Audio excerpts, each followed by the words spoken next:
Assalamualaikum warahmatullahi wabarakatuh. Salam sejahtera buat kita semua.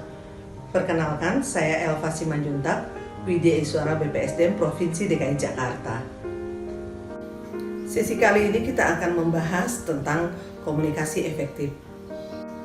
Tujuan pembelajaran yang kita harapkan pada sesi ini ada 3. Yang pertama, menjelaskan komunikasi efektif dalam organisasi. Yang kedua, menerapkan indikator komunikasi efektif dalam organisasi. Dan yang ketiga, menjelaskan peran komunikasi efektif dalam organisasi. Kita awali dari arti komunikasi.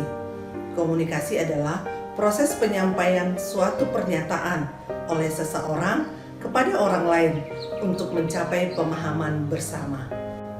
Berikutnya kita akan membahas pengertian daripada komunikasi organisasi.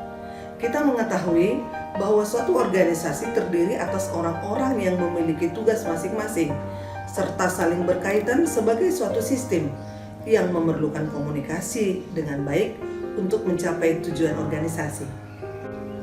Menurut Arnold dan Feldman mengatakan bahwa komunikasi organisasi adalah suatu proses pertukaran informasi di antara orang-orang dalam suatu organisasi yang di dalamnya terdapat 4 tahapan komunikasi yang meliputi 1.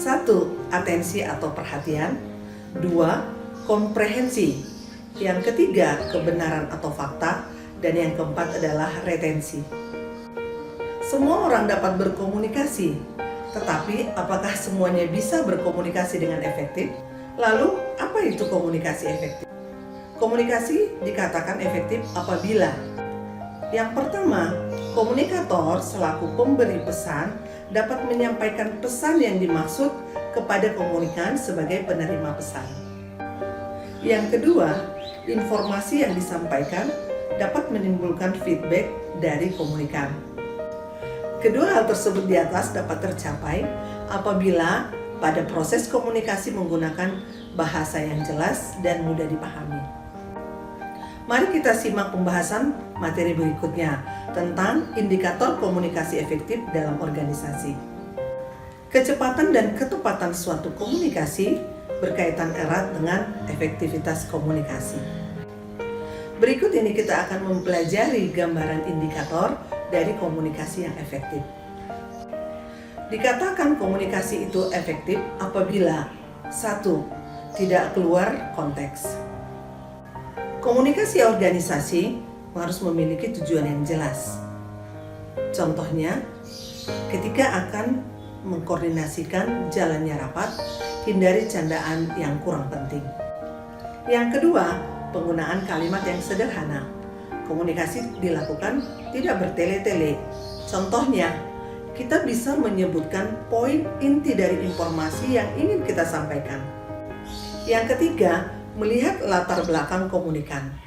Latar belakang komunikan perlu diketahui untuk mempermudah proses komunikasi. Yang keempat, perhatikan bahasa tubuh. Isyarat nonverbal seperti pandangan yang kurang antusias, tangan yang menutup akan mempengaruhi proses komunikasi.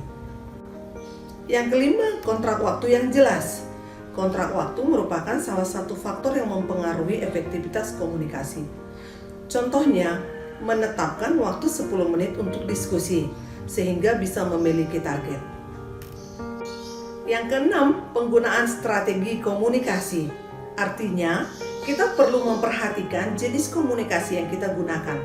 Apakah itu komunikasi verbal, horizontal, atau diagonal. Yang ketujuh adalah pemanfaatan media komunikasi. Media komunikasi dimanfaatkan untuk membuat penyampaian informasi dengan tepat. Contohnya, penggunaan video conference ketika penyampaian informasi yang penting terhalang oleh jarak. Yang kedelapan, evaluasi komunikasi. Hal ini bertujuan untuk validasi informasi yang sudah dikirimkan. Apakah sama atau ada perbedaan? Dan bisa dilakukan klarifikasi apabila ada kesalahan informasi.